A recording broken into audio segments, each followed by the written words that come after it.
दूसरों की सलाह से केवल रास्ते मिला करते हैं, अगर मंजिल पानी हो तो खुद को मेहनत करनी पड़ेगी। हेलो दोस्तों, मैं सतीश अपने चैनल चैलेंज चौधरी पर चैलेंज करता हूं। आज मैं जो पढ़ाऊंगा आपको पूरा समझ में आएगा। आज का टॉपिक है प्रकाश का अपवर्तन। चलिए आपको बताते हैं क्या होता है प्रकाश का अपवर्तन। आपको यहाँ पे हेडिंग दिख रहा होगा, प्रकाश का अपवर्तन। देखिए, जब प्रकाश की किरण एक माध्यम से दूसरे माध्यम में प्रवेश करता है तो वह अपने मार्ग से कुछ विचलित हो जाता है। इसी को हम बोलते हैं प्रकाश का अपवर्तन। किसे कहते हैं? आपको देखिए यहाँ पे लिखे हैं, उसको पढ़ के आपको सुनाते हैं। देखिए लिखा हुआ है, जब प्रकाश किरण एक माध्यम से चलकर दूसरे, यहाँ देखिए दूसरे गलती लिखा हुआ है, दूसरे माध्यम में प्रवेश करती है तो वह अपने मार्ग से विचलित हो जाती है। विचलन की इस घटना को प्रकाश का अपवर्तन कहते हैं। किसे कहते हैं? चलिए इसको फिगर के माध्यम से एकदम अच्छे से बताते हैं। अभी भी हम आपको पढ़ के सुनाए हैं, जब प्रकाश की किरण एक माध्यम से दूसरे माध्यम में प्रवेश करे। चलिए आपको यहाँ पे देखिए, एक है आपको वायु और दूसरा है आपको कांच। एक है आपको सघन माध्यम, ये क्या है? सघन माध्यम। दूसरा क्या है? सॉरी, ये आपको विरल माध्यम, ये आपका सघन माध्यम। अब देखिए, विरल माध्यम से चलकर प्रकाश आपको आ रहा है सघन माध्यम में। कहां से आ रहा है? विरल माध्यम से चलकर आपको सघन माध्यम में आ रहा है। ठीक है, अब देखिए तो क्या हो रहा है, इस प्रकाश को सीधे जाना चाहिए था, लेकिन क्या हो रहा है, वह अपने मार्ग से कुछ क्या हो रहा है, झुक जा रहा है। इसी को बोल रहा है ना, जो अपने मार्ग से जो विचलित हो रहा है, यानी झुक रहा है, या तो झुकेगा या तो इससे ऊपर उठेगा। इसी को हम बोलते हैं प्रकाश का अपवर्तन। अब देखिए, इसमें हमको समझना है कि क्या है, विरल माध्यम क्या है और सघन माध्यम क्या है। हमको एक चीज समझना है। चलिए आपको बताते हैं विरल माध्यम क्या होता है और सघन माध्यम क्या होता है। बहुत ही इंपॉर्टेंट ये बात है, विरल माध्यम क्या होता है और सघन माध्यम क्या होता है। देखिए, एक होता है, आप देखिए, आप पढ़े होंगे ठोस, द्रव, गैस। ठोस के अणु क्या होते हैं? पास होते हैं। द्रव के अणु क्या होते हैं? ठोस की अपेक्षा थोड़ा दूर होते हैं। लेकिन गैस के क्या होते हैं? ठोस द्रव की अपेक्षा बहुत दूर होते हैं। उसी तरीके से देखिए, अगर हम कहें वायु के अणु कांच की अपेक्षा, वायु आपको गैस है, वायु क्या है? आपको गैस है। वायु बोल सकते हैं आपको गैस है, और या कांच को बोल सकते हैं आपको ठोस है। ठोस है। आप बताइए किसके अणु पास होंगे? आप कहोगे, एक आपको देखिए, मान लीजिए ये आपको ठोस है, इसके अणु क्या होगा? पास होकेगा। इसके अणु पास होकेंगे, लेकिन गैस के अणु इसके अपेक्षा दूर होखेंगे, दूर होखेंगे। यानी विरल माध्यम से क्या हम समझ रहे हैं? विरल माध्यम से हम यह समझ रहे हैं, जिस विरल माध्यम में क्या होता है कि अणु दूर होते हैं, लेकिन सघन माध्यम में अणु पास होते हैं। विरल माध्यम में अणु क्या होते हैं? दूर होते हैं, और सघन माध्यम में पास होते हैं। अगर हम कहें, आप यहाँ पे तो देख के जानेंगे वायु और कांच में कौन सघन है और कौन विरल है। आप कहो वायु आपको विरल है और कांच आपका सघन है। अगर हम यही कहें आपको, आप ले लीजिए जल और तेल।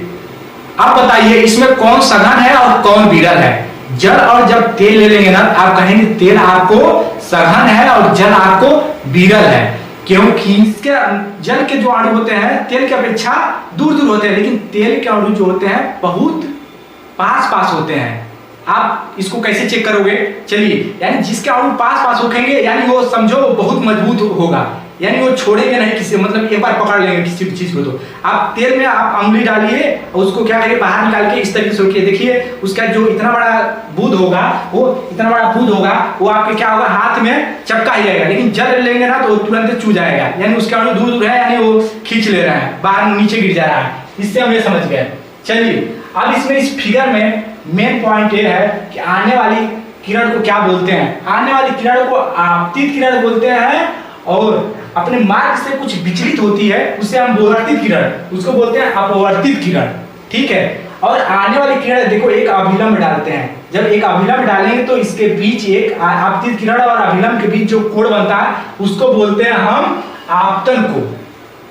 और इधर भी तो कोण बनेगा, इसके बीच जो बनेगा अपवर्तित किरण के बीच, उसको बोलते हैं हम अपवर्तन कोण, उसको बोलते हैं अपवर्तन कोण। चलिए, ये तो आप देखिए यहाँ पे झुक गया, क्यों झुक जा रहा है? इसको यहाँ क्यों उठ रहे? यहाँ पे देखिए आप क्या हो रहा है, कुछ अपने मार्ग से कुछ उठ जा रहा है। फिगर सेम सेम है। अब हम कैसे जानेंगे कब उठेगा कब झुकेगा? देखिए, जब विरल से आप सघन में आएगा तो क्या होगा, झुक जाएगा। और आपको सघन से विरल में आएगा तो ये आपका सघन है। यहाँ पे आप लीजिए कांच, चाहे यहाँ पे लिख लीजिए जल, जल से आ रहा है, जल से वायु में, यहाँ पे लिख लीजिए जल और यहाँ पे लिख लीजिए वायु। इसमें बताइए जल और वायु में कौन आपको सघन है? तो आप बताएंगे जल आपका सघन है, सघन है, और वायु क्या है? विरल है। ठीक है, विरल है। इस सब क्या समझ में आ रहा है? अगर सघन से विरल में आएगा तो क्या होगा, आपको अपने मार्ग से उठ जाएगा। चलिए इसका एक एग्जांपल देते, बहुत अच्छा। अगर आप देखिए, सघन मतलब क्या, अणु पास पास हो, अब विरल मतलब क्या, अणु दूर दूर हो। जैसे आपको हम कह दें मार्केट और खाली स्थान पे, आप मार्केट में है और खाली स्थान पे है, खाली स्थान में है, तो हम पूछें खाली स्थान वाला सघन माध्यम है कि मार्केट आपको सघन माध्यम है? आप कहेंगे मार्केट क्या है, सघन माध्यम है, और खाली स्थान क्या है, विरल माध्यम है। विरल मतलब दूर दूर वहां पे स्थान, दूर दूर लोग होंगे, और मार्केट में पास पास लोग होंगे। तो देखिए, देखा जाए तो मार्केट क्या हो जाएगा, सघन माध्यम हो जाएगा, और खाली स्थान विरल माध्यम हो जाएगा। अगर आप खाली स्थान से विरल, यानी खाली स्थान से अगर आपको मार्केट में गाड़ी लेकर जाना है तो क्या करेंगे, तेजी से मतलब तेजी से जाएंगे कि मार्केट में कि स्लो जाएंगे? आप तेजी से जाएंगे तो मार्केट में जाकर क्या हो जाएगा, आप स्लो हो जाएंगे। तेजी से जाएंगे लेकिन मार्केट में जाकर के आप स्लो हो जाएंगे। यहाँ पे देखिए, आज देखा जाए तो ये आपका वायु, बोले तो आपके इसके अणु क्या है, पास पास है, बोले तो ये आपका खाली स्थान हो जाएगा, ये खाली स्थान हो जाएगा, ये आपको मार्केट हो जाएगा। यहाँ देखिए तेजी से आ रहा था लेकिन कुछ इसका ब्रेक ले लिया, यानी वो नीचे झुक गया है। और ये देखिए आपको जल, सघन माध्यम, यानी मार्केट से जा रहा है खाली स्थान पे, जब मार्केट से आप निकलोगे तो अपना स्पीड बढ़ा लोगे, यानी ऊपर चले जाओगे। ये हो गया आपका प्रकाश का अपवर्तन। अब देखेंगे हम यहाँ पे प्रकाश का अपवर्तन के कारण, किस कारण से प्रकाश का अपवर्तन होता है। ठीक है, इसको बताते हैं। प्रकाश का अपवर्तन किस कारण से होता है, यहाँ पे लिखे हैं प्रकाश की चाल विभिन्न माध्यमों में भिन्न भिन्न होती है। जैसे जल में कुछ और होगा, वायु में कुछ और होगा, कांच में कुछ और होगा। इसी कारण से प्रकाश का अपवर्तन होता है। यहाँ पे लिखे हुए देखिए, प्रकाश की चाल विभिन्न माध्यमों में भिन्न भिन्न होती है। अतः जब प्रकाश एक माध्यम से दूसरे माध्यम में प्रवेश करता है तो चाल में परिवर्तन होने के कारण प्रकाश की किरण अभिलंब से दूर अथवा अभिलंब से पास हो जाती है, अभिलंब से पास हो जाती है, अर्थात प्रकाश का अपवर्तन हो जाता है। समझ में आया क्यों होता है? प्रकाश की चाल क्या होता है, विभिन्न माध्यमों में भिन्न भिन्न होता है। जैसे जल में कुछ और होगा, वायु में कुछ और होगा, ठोस में कुछ और होगा। इसी कारण से प्रकाश का अपवर्तन होता है। अभी वायु से, अगर वायु से यहाँ देखिए, ये आपको वायु हो गया, ये आपको जल हो गया।